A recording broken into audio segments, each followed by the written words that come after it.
নাও বকশিস, উপরেরটা তোমার, ধরো। এই না তোমার। হ্যালো এভরিওয়ান, আসসালামু আলাইকুম। আশা করি সবাই ভালো আছেন। যেহেতু চাঁদ রাতের ভিডিও আপনাদের সাথে শেয়ার করেছি, আর এটা চাঁদ রাতেরই ভিডিও ছিল আবারও।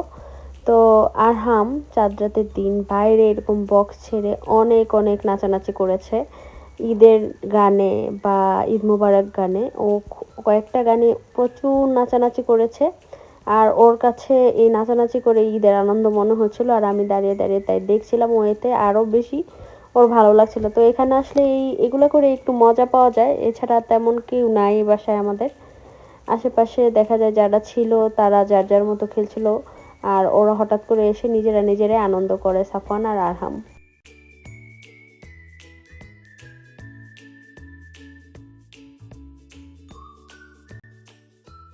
তো অনেকক্ষণ পর্যন্ত নেচেছে আরহাম বাইরে দাঁড়িয়ে, আর বাইরে থেকে দেখা যায় বাচ্চারা অনেক বোম ফোটাচ্ছিল। অন্যান্য বাচ্চারা, আমরাও কিছু বোম ফুটিয়েছি, সেটা তো দেখেছেনই। তারপরে আর কি আমরা এই এলাকার মানে আমাদের এই পাশের বাড়িগুলো সবাই একসাথে পিকনিক করা হচ্ছে। সবাই মিলে খিচুড়ি রান্নার আয়োজন করেছে, এবং সেটা বাবুর্চি দিয়ে।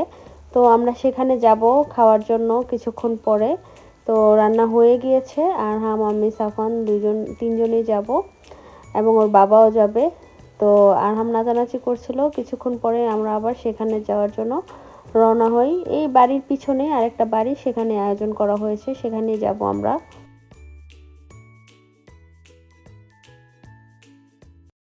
অনেক বাতাস আজকে গ্রামের বাড়িতে, এত সুন্দর বাতাস দেখেন।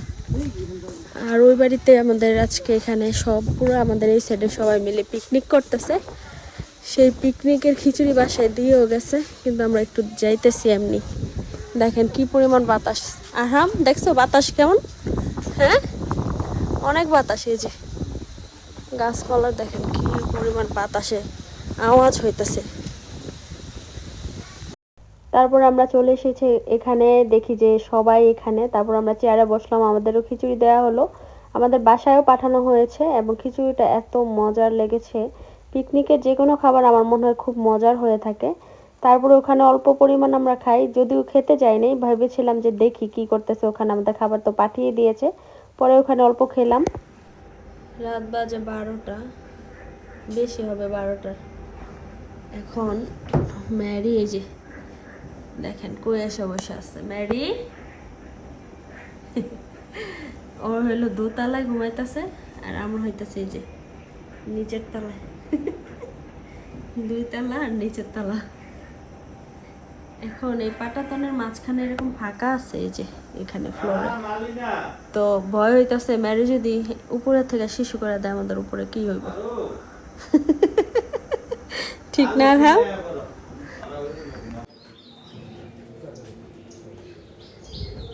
দুজনে নামাজ পড়তে গেল।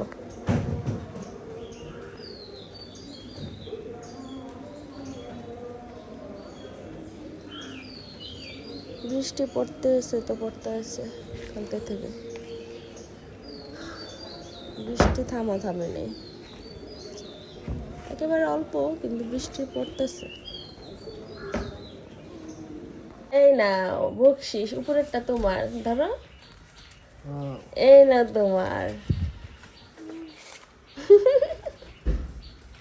দাঁড়া, আবার রেখে দিব। দাঁড়া, সুন্দর না? দাঁড়া, এটা করো না, আমি আবার দিয়ে দিব ভিতরে।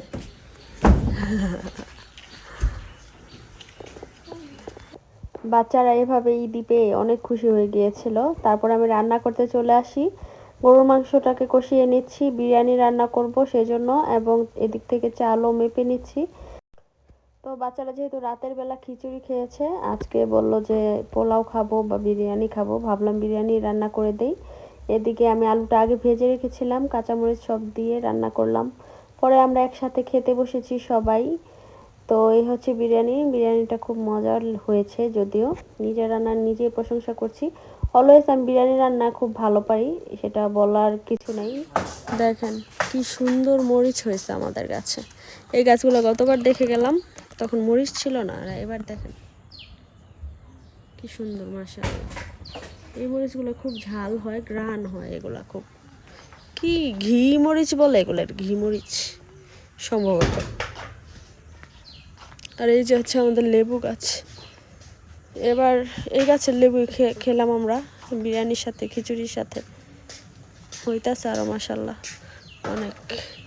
টমেটো গাছ দেখায় আপনাদের, এই যে দেখছেন টমেটো যাও টমেটো ছিঁড়ে আনো যাও বাবা। হ্যাঁ এই যে বড় বড় টমেটোগুলো, বিচ্ছু আছে এদিকে, দেখা যাইস না। এইদিকে এইদিকে আসো তুমি। আর আমি এইদিকে বলার ওইদিকে, মানে এটা ধনী দ্বিতীয়বার আসে মনে হয় যে আরেকজনকে।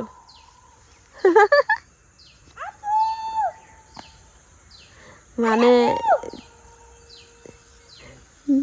দেখছো, আর আমি যা বলতেছে তাই ওইদিকে আবার রিপিটেড আওয়াজ আসতেছে, এরকম কেন বুঝলাম না। এটা পাহাড়ি এলাকাও না কিছু না, তারপরেও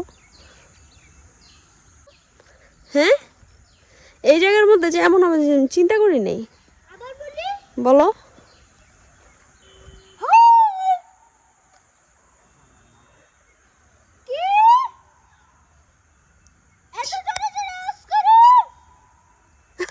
সেম সেম আওয়াজটা আসে। চারোদিকে জঙ্গল হয়ে আছে, ঘাস হয়ে, দেখছো শাক আছে দেখো, এই যে এগুলো কি হেলেঞ্চা শাক নাকি হেঁচি শাক, মানে হেলেঞ্চা শাক মনে হয় সেম। দেখেন কত শাক হয়ে আছে, এই যে হেলেঞ্চা। এখানে গর্ত আছে, সাপের গর্ত। এই যে আমাদের পুকুর এখানে আটকানো হয়েছে, এই যে পুকুরে কচুরি ভরা, পুরা পুকুরে এখন। আমার তো ওই জায়গায় যাইতে যদিও ভয় লাগতেছে, যদি সাপ টাপ থাকে।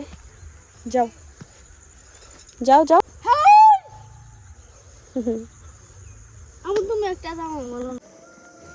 অন্ধকার ভূতের এলাকা হয়ে আছে পুরা। আমরা সন্ধ্যার পরে বের হই ঈদের দিন, সব সময় ভূতের এলাকায়। তারপরে আমরা চলে আসি চৌধুরী বাড়ি, এখানে খাওয়ার জন্য চটপটি। এখানে মুড়ি ছিল, ফুচকা ছিল, অনেক মানুষ এখানে খেতে এসেছে। এখানে একটা কালভার্ট ব্রিজ আছে, সেই ব্রিজে মানুষজন বসে থাকে এবং এদিকে বসে দেখা যাচ্ছে চারদিকে একটু বাতাস আছে, যার কারণে চটপটির দোকানটা অনেক ভিড় হয়ে থাকে। আর চটপটিটা খেতেও ভালোই ছিল। তো আমরা চটপটি খেলাম গরম গরম, তারপরে ফুচকা খাবো বলেছিলাম, পরে চটপটি খাওয়ার পর আর ইচ্ছা করছিল না, তারপরে ঝালমুড়ি নিয়ে একটা, এবং সেগুলা খাই। চটপটিটা খুবই ভালো লেগেছে আমার, গরম এবং ঝাল সব কিছু ঠিক ছিল। এবং আমার কাছে চটপটি একটু গরম খেতে ভালো লাগে সব সময় বরাবরের মতো। তারপরে ঝালমুড়ি নেই একটা প্লেটেই, কারণ ঝালমুড়ি আর কেউ খাবো না, আমরা চটপটি খেয়ে পেট ভরে ফেলছি। তারপরে এখান থেকে আমরা যাব এখন নপাড়া বাজারে। নপাড়া বাজারে যাব মিষ্টি খাওয়ার জন্য, এখানে পঞ্চ মিষ্টি পাওয়া যায়। আর এই মিষ্টিটা এত ছোট ছোট, একেবারে বড়ের মতো, যে একটা মিষ্টি আপনি একেবারে মুখে দিয়ে দিতে পারবেন এবং একসাথে 8 থেকে 10টা মিষ্টি আপনি একাই খেয়ে ফেলতে পারবেন। দেন এই হচ্ছে আমাদের ঈদের দিনটা যায় এভাবেই। আপনাদের ঈদ কেমন কেটেছে অবশ্যই জানাবেন। আমাদের ঈদ এরকম সিম্পলভাবে কাটিয়েছি, কালকে আবার আমরা ঘুরতে যাব কোথাও না কোথাও ইনশাল্লাহ।